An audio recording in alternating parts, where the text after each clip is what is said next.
आरहत वाङ्मय में कहा गया है, विनयम्पि जो उवा एन चो इओ कुप्प ई नरो दिव्यम सो सिरि मेज्जंती दंडेन पड़ी से है। एक आदमी डंडा हाथ में लिए खड़ा है और वह इसलिए खड़ा है कि मेरे घर में अगर लक्ष्मी आएगी, प्रवेश करने लगेगी, तो मैं डंडे से लक्ष्मी को रोक दूंगा कि मेरे यहाँ नहीं आना है। सांसारिक गार्हस्थ जीवन में यह बात अटपटी सी लगती है कि कोई गृहस्थ प्रवेश करने की इच्छुक लक्ष्मी को डंडे से रोकने का प्रयास करता है।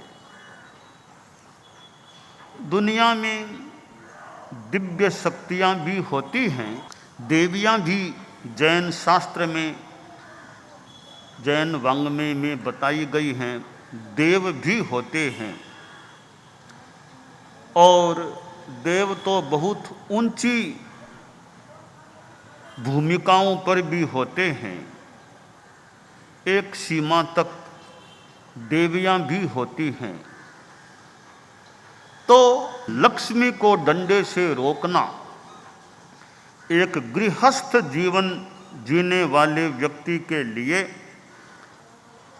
कुछ ऐशोभास्पद बात हो सकती है। कोई कह दे मुझे तो पैसा नहीं चाहिए, मान लो पैसा नहीं भी चाहिए है, कोई लक्ष्मी प्रवेश करने की इच्छुक है देवी के रूप में, तो उसको डंडे से रोकना यह तो कहाँ तक औचित्यपूर्ण हो सकता है। यह एक बात है। शास्त्रकार ने इस बात के साथ दूसरी बात बताई है कि जैसे लक्ष्मी को डंडे से रोकने वाला एक अच्छा कार्य करने वाला नहीं है, इसी प्रकार किसी को कोई शिक्षा दे, विनय की शिक्षा दे और उस शिक्षा देने वाले के प्रति इधर वाला आदमी गुस्सा करता है, इसका मतलब वो शिक्षा रूपी लक्ष्मी को डंडे से मानो रोक रहा है, जो कि अच्छी बात नहीं होती है। आदमी के भीतर अनेक वृत्तियों में से एक वृत्ति अहंकार की भी हो सकती है। आदमी अधिकार पाने का प्रयास कर लेता है कि मैं अधिकारवान बनूं, मुझे अधिकार मिले, मुझे पावर मिले, दूसरे मेरे अंडर में रहकर काम करें। उसे पूछा जाए तुम किसी दूसरे के अंडर में रह सकते हो क्या? का मैं किसी के अंडर में नहीं रह सकता। तो तुम अपने बड़ों के अंडर में नहीं रह सकते, तो यह अपेक्षा क्यों रखो कि दूसरे मेरे अंडर में रहकर काम करें। अहंकारी आदमी अधिकार पाने का प्रयास कर सकता है, दूसरों पर अनुशासन करने का इच्छुक बन सकता है, परंतु दूसरों पर अनुशासन करने वाले के लिए अपेक्षित है वह स्वयं भी दूसरों के अनुशासन में रह सके। ऐसी भावना का उसमें विकास होना चाहिए। घमंड, अहंकार, जिसे जैन वाङ्मय में और 18 पापों में मान कहा गया, मान, अहंकार, शास्त्र में कहा गया कि मानो विनय नाशनो आश्रय। मान विनय का नाश करने वाला होता है। तो मान को कैसे कम करें? तो बताया गया, मानम मद्दव या जिणे, मृदुता के द्वारा, मार्दव के द्वारा, मार्दव की अनुप्रेक्षा के द्वारा घमंड को, अहंकार को जीतना चाहिए। आदमी में ज्ञान का भी अहंकार हो सकता है, अपने रूप का अहंकार हो सकता है, कोई तपस्या का भी अहंकार कर सकता है, कोई शक्ति का अहंकार कर सकता है।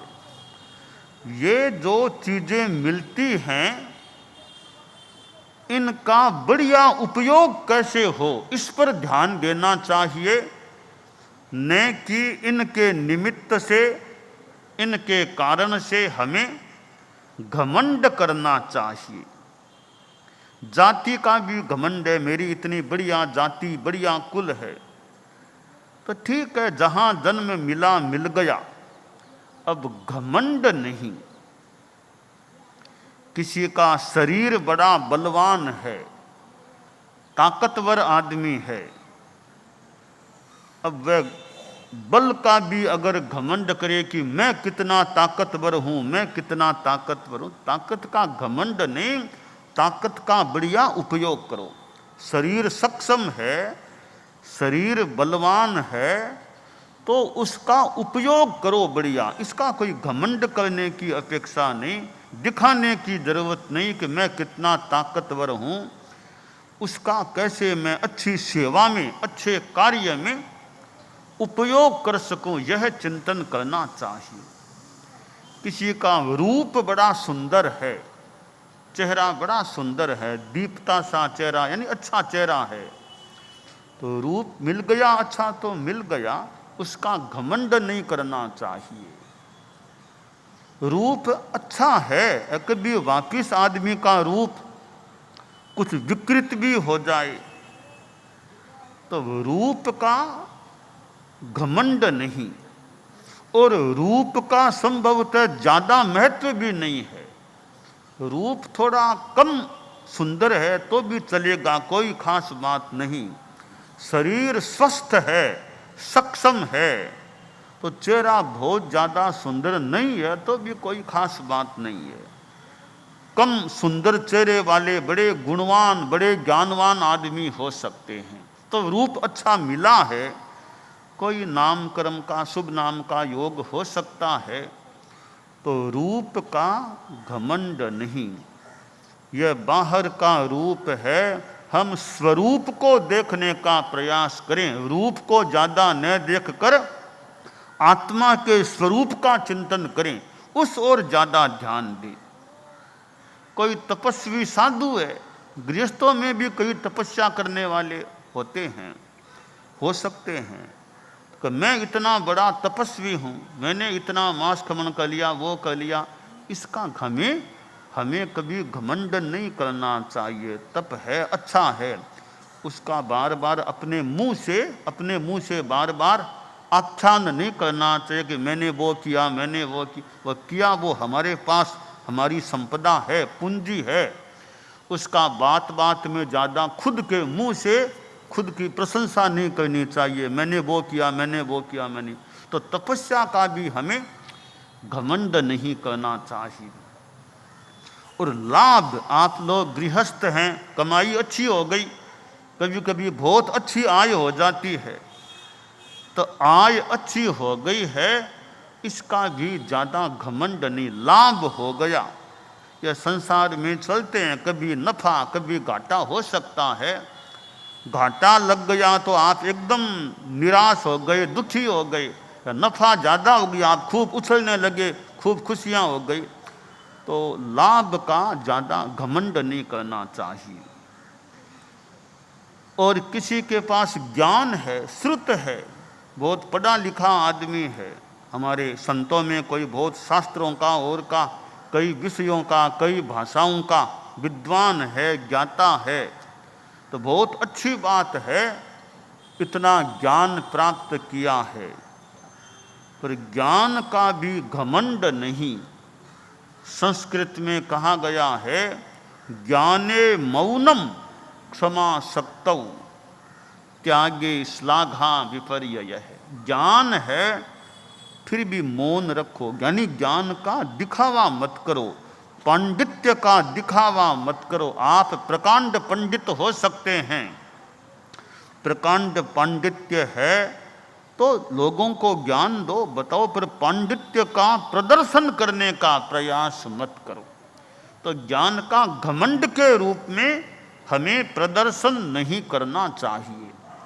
और ऐश्वर्य है, किसी के हाथ में सत्ता आ गई है, अधिकार हाथ में है, तो सत्ता मिली है, अधिकार मिला है, तो वो अहंकार के नहीं है, वो सेवा के लिए मिला है। ये सोचो कि मुझे अधिकार मिला है, मुझे सत्ता मिली है, मुझे ऐश्वर्य मिला है, तो मैं कैसे बढ़िया सेवा कर सकूं, इस पर मैं ध्यान दूं, न कि अधिकार का अहंकार करूं। अधिकार मिल गया, दिखाता है मैं इतना बड़ा अधिकारी हूं। तुमने काम क्या किया, तुमने सेवा की कि नहीं की, सेवा करते हो या नहीं करते हो? केवल पद पर बैठ गए हो, सेवा करते हो या नहीं? सेवा करो, तब तो वो कुर्सी, वो पद, वो ऐश्वर्य मानो उपहार है, मानो श्रृंगार है, मानो अलंकार है। अगर पद पर आकर के सेवा करें, अधिकार पाकर के सेवा करें, तो अधिकार उपहार है, अलंकार है, श्रृंगार है, ऐसा हो सकता है। तो अधिकार तो ले लिया, सेवा करते नहीं हो, तो वो अधिकार उपयोगिताहीन सिद्ध हो सकता है। तो पद का, ऐश्वर्य का, सत्ता का, पावर का घमंड नहीं करना चाहिए। राजनीति में बड़े बड़े पदों पर आदमी जा सकता है, बड़ा मंत्री बन जाए और बड़ा कुछ बन जाए, तो राजनीति भी एक सेवा का माध्यम है, बहुत बड़ा सेवा का माध्यम है राजनीति। राजनीति कोई यूँ खराब चीज नहीं है, वो तो सेवा का साधन है। परंतु राजनीति में जो पद आदि मिले, तो उसमें भी घमंड नहीं हो, और वहाँ मोरल वैल्यूज रहे, अहिंसा, नैतिकता, वो चीज़ें रहे। और सत्ता में आने वाला ये सोचे, सत्ता मुझे जो सौंपी गई है, पद मिला है, वो मुझे सेवा के लिए मिला है, ऐसा सोचे। मैं सेवा कितनी कर सकता हूँ, कितना अहिंसा, नैतिकता, ट्रांसपेरेंसी, इन चीज़ों का ध्यान रखूँ। तो जैन वाङ्मय में जो 18 पाप बताए गए हैं, उनमें एक पाप है मान पाप, अहंकार। तो हमें अपने जीवन में जो कुछ उपलब्धियां हो जाती हैं, हुई हैं, उनका अच्छा उपयोग करना चाहिए, आध्यात्मिक धार्मिक उपयोग करें, न कि उनको अपने अहंकार का कारण बनाएं। और दूसरों पर अनुशासन करना मैं चाहता हूं, तो पहले यह सोचूं स्वयं पर मेरा अनुशासन कितना है। निज पर शासन, फिर अनुशासन। पहले खुद पर शासन करो, सेल्फ डिसिप्लिन को आत्मसात करो, आत्मानुशासन को अपनाओ, फिर अपेक्षानुसार दूसरों पर भी अनुशासन करने का मौका मिले तो वो भी सेवा है, वह सेवा भी करने में आपत्ति नहीं। पर पहले दूसरों पर अनुशासन करने के लिए पात्रता एक यह है कि खुद पर शासन करना सीखो, सेल्फ डिसिप्लिन, आत्मानुशासन को सीखो। तो यह आदमी सीख ले तो फिर कभी दूसरों पर भी अनुशासन करने का मौका मिले, व्यवस्था करने का मौका मिले, प्रशासन का मौका मिले, तो ठीक है, उस रूप में भी सेवा दी जा सकती है। पर प्रशासन से पहले खुद प्रशासन, यह बात हमारे दिमाग में स्पष्ट रहनी चाहिए। अनेक लोग दुनिया में बड़ी बड़ी योग्यताओं से संपन्न होते हैं, तो यह भी एक योग्यता है कि आदमी कितना अहंकार रहित है, कि घमंड करने वाला तो नहीं है ना। तो प्रचंड घमंड जहां होता है वो आदमी तो एक अपेक्षा से अपात्र बन सकता है। ज्ञान के प्रति भी एक सम्मान की भावना, ज्ञान लेना है तो ज्ञान देने वाले के प्रति सम्मान की भावना और ज्ञान के प्रति भी सम्मान की भावना, फिर पुरुषार्थ अच्छा हो, है प्रतिभा अच्छी हो, तो आदमी ज्ञान के क्षेत्र में, शिक्षा के क्षेत्र में आगे बढ़ सकता है। शास्त्र में तो कहा गया है विवत्ति अविनीयस्य संपत्ति विनीयस्य दस्येयम दुहो नायम शिक्षम से अभिगच्छई, कि जो अविनीत होता है, घमंडी होता है, उच्छृंखल होता है, अनुशासनहीन होता है, उसको विपत्ति मिलती है, उसके लिए विपत्ति है। और जो विनीत है, विनीत को संपदा, संपत्ति प्राप्त होती है। तो लघुता से प्रभुता मिले, प्रभुता से प्रभु दूर, कीड़ी साकर ले चली हाथी के सिर धूल, कि लघुता से प्रभुता मिलती है। लघु बनो, झुको, योग्य जगह पर झुको। तो जो लघुतावान, लाघव संपन्न होता है, वह प्रभुता को प्राप्त हो सकता है। तो बड़ा बनने के लिए लघु बनो, अहंकार को दूर करो। अहंकार पानी है, अब पानी में कोई रजें पड़ जाए, मिट्टी पड़ जाए, वो पानी पीना पड़े तो पीना मुश्किल हो सकता है। रजें हटा दी जाए, फिटकरी आदि से पानी को साफ कर लिया जाए, वह पानी रज रहित हो जाता है, पीने के अनुकूल बन सकता है। इसी प्रकार हमारे ज्ञान के साथ अहंकार की रजें मिल जाती हैं तो ज्ञान थोड़ा सा असुहावना हो सकता है। वो अहंकार की रजें न रहें तो ज्ञान, अध्ययन, शिक्षा निर्मल बन सकते हैं। तो हम ज्ञान के क्षेत्र में बढ़ें। हमारे अध्यापक, प्राध्यापक, प्रशिक्षक हैं, हम उनसे ज्ञान लें, तो ज्ञान देने वालों का भी हम अविनय न करें और ज्ञान के प्रति भी सम्मान का भाव रखें और मन में भावना रखें, ज्ञान प्राप्त करके मैं ज्ञान का बढ़िया उपयोग करूं। वरना ज्ञान प्राप्त करने का क्या मतलब हुआ? ज्ञान मिले, ज्ञान पाने की चेष्टा करते हैं तो ज्ञान प्राप्त कर मैं बढ़िया उपयोग करूं उसका, यह मनोभाव आदमी में रहता है तो ज्ञान को प्राप्त करना, शिक्षा संपन्न बनना, शिक्षित बनना अधिक सार्थक सिद्ध हो सकता है। परम पूज्य आचार्य भिक्षु, कितना उनके पास शास्त्रों का ज्ञान रहा होगा। श्रीमद् जयाचार्य, हमारे धर्म संघ के चतुर्थ आचार्य, जिन्हें प्रज्ञा पुरुष कहा गया है, कितना वैदुष्य उनमें रहा होगा। और भी हमारे आचार्य हैं, गुरुदेव तुलसी को, आचार्य श्री महाप्रज्ञ जी को हमने देखा है। गुरुदेव तुलसी ने कितना पहले कंठस्थ किया है ज्ञान, आचार्य श्री महाप्रज्ञ जी ने कितना अध्ययन किया। तो ज्ञान प्राप्त करके हो सके तो दूसरों को भी बांटें।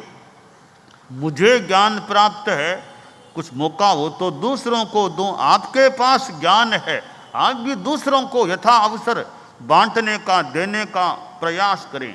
तो जो अपने पास ज्ञान है कि ज्ञान को साथ में ही आगे ले जाना है, दूसरों को कुछ देना भी है। गुरुदेव तुलसी दूसरों को पढ़ाते थे, आचार्य श्री महाप्रज्ञ जी भी अध्यापन करते थे। कितना शास्त्रों का अनुवादन, संपादन जैसा कार्य उन्होंने किया है। तो जो कुछ अपने पास है वह कैसे आध्यात्मिक धार्मिक संदर्भ में अच्छे उपयोग में आ सके, यह भी हमें प्रयास करना चाहिए। तो यह हमारे जीवन में अहंकार की जो वृत्ति है वो न रहे या बहुत कमज़ोर पड़ जाए, घमंड की वृत्ति नहीं। हम तो अहंकार रहित निरहंकार रहने का प्रयास करें, साधु हो या गृहस्थ। घमंड न साधु के काम का है और अनावश्यक यानी ज़्यादा घमंड न गृहस्थों के काम का है। शास्त्र में कहा गया है कि जो ये अविनीत होता है वो दुखी बनता है, सुविनीत होता है वो सुखी बनता है। चाहे मनुष्य हो, चाहे पशु हो, चाहे देवता हो, जो अविनीत होते हैं वे दुखी बनते हैं और जो सुविनीत होते हैं वे अपने जीवन में वे सुखी बनते हैं। तो सुखी बनने का भी एक उपाय है, तरीका है, अहंकार में नहीं जाना, उच्छृंखलता में नहीं जाना, आत्मानुशासन रखना और अपने जीवन में मार्दव का उपयोग करना। तो ये 18 पापों में जो ये मान अहंकार पाप है, हमारे धर्म संघ में विनय की, अनुशासन की एक परंपरा भी रही है।